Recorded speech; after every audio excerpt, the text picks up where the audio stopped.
Markets fail for a variety of reasons. Although firms may have the power to direct activity to their advantage, participants may act with limited knowledge of others' motivations or capabilities, which can lead to untapped gains from trade. On the other hand, you have some actors who either do not know or do not acknowledge the true costs or benefits of their actions, resulting in externalities, which we will expand on for the purpose of this presentation. In each of these cases, decisions made by private individuals yield outcomes that could be improved upon in a collective sense. Hi, my name is Sophia Memon, and the title of my presentation is Redefining Market Failure to Incorporate the Promotion of Freedom. The question I'll be answering is, how should market failure be redefined to incorporate concern for social values and the promotion of freedom? To do so, I will be drawing insights from Renee Prendergast's paper titled The Concept of Freedom and Its Relation to Economic Development, a Critical Appreciation of the Work of Amartya Sen. To answer this question, we will start by defining market failure and freedom. Then, we will look at an alternative approach to how we measure well-being, which we will use to look at the social objectives that should be included in our assessment of market operation. And to bring it all together, we will use this understanding to attempt to redefine market failure to incorporate the promotion of freedom. We'll define market failure as a situation where individuals making the best decision for themselves in a market without considering the impact it has on others results in an inefficient allocation and leads to a loss of economic value, meaning that an individual could be made better off without making the other worse off. Amartya Sen's definition of freedom has three facets. 1. The opportunity to achieve outcomes the individual values. 2. Autonomy of decisions. And 3. Immunity from interference by others, also referred to as absence of interference by the government or a sovereign power. In Sen's work, he notes that markets provide two of these three facets. They provide autonomy of decisions and immunity from interference. What's missing is the inherent opportunity to achieve outcomes individuals value. Now that we have our baseline, we'll look at the question, can we change the way we measure well-being? In Sen's work, well-being is one of two aspects of welfare. The first aspect of welfare is being well off, which refers to an individual's endowment, which is external and not dependent on the individual's choices. The second, of course, is well-being, which refers to something that someone achieves and can be viewed in terms of how a person functions, so their activities and states of being. Well-being is widely measured by looking at utility, which we'll expand on in the next slide. Now, let's take a look at two approaches to measuring well-being. The first is the utility approach, which is what we've used in class and is the approach widely used in economics. The utility approach has a focus on the goods and the value they provide based on an individual's preferences. When looking at different allocations, we can assess the efficiency of the allocation by looking at the effect it has on utility and see whether it increases utility or decreases it. Although this is a good starting point, its subjective nature limits our ability to make interpersonal comparisons about well-being. On the other hand, we have the capability approach.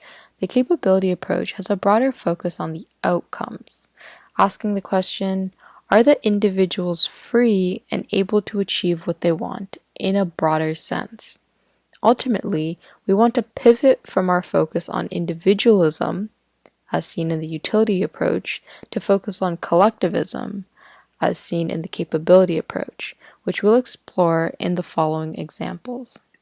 Our first example will look at the case for individualism. Going back to Lecture 4, where we looked at the basic model for common property resources, we learned that when firms choose autonomously, the regional industry overuses the resource. This is because each firm is only looking at their individual costs now without considering the broader change it has on the output level and how that will affect the resource in the future. We refer to this as the tragedy of the commons. Our second example looks at the case of collectivism.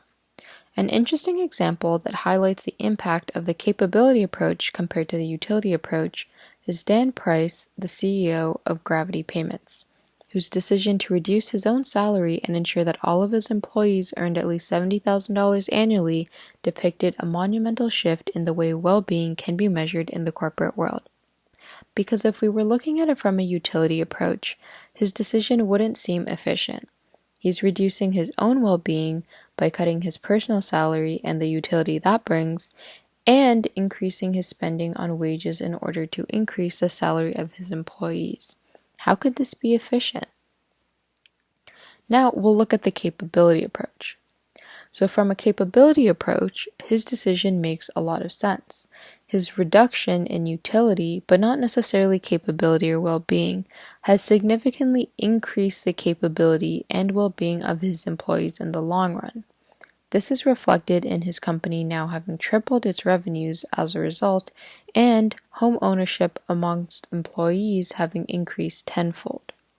I'd like to note that in the utility approach, our efficiency criteria only considers the present moment and how it affects us as individuals, whereas in the capability approach, our efficiency criteria considers the future and how it affects others as well, which I think plays an important role in this discussion and provides a nice segue for our next section, social objectives that should be included in our assessment of market operation. The first social objective is to have consideration for others. First, acknowledging that welfare is affected by matters individuals have no control over. Then, considering how your actions affect the welfare of others. And lastly, acting in accordance to that knowledge and in a way that contributes to the collective benefit rather than solely your own benefit. In our pollution example, this would mean each firm would have to consider the costs their use is having not only on the other firms, but also the environment and the other users of the resource when deciding their allocation. The second social objective is to have consideration for the future. So first, acknowledging an individual's right to make their own decisions about matters affecting their welfare, then considering how your actions now will not only affect your current welfare, but the welfare in the future as well when considering your allocation. Now that we have defined market failure and freedom, looked at efficiency and how we can change the way we measure well-being and the resulting social objectives that should be included in our assessment of market operations, we are ready to redefine market failure to incorporate the promotion of freedom. Our criteria for market failure hinges on individuals making the best decision for themselves without consideration for the well-being of others or the impact it has on the future. This is because of our efficiency criteria and the focus on individual utility maximization, which only accounts for short-term value. So, to redefine market failure to incorporate the promotion of freedom, we must change our criteria for efficiency and what an efficient allocation actually entails. In sum, through the use of the capability approach, we can establish a new standard for measuring efficient outcomes that ushers in a holistic view of the costs of our actions by providing a metric for incorporating the effect our present actions have on future capability. Thank you for listening, and I'm looking forward to hearing your thoughts in our discussion.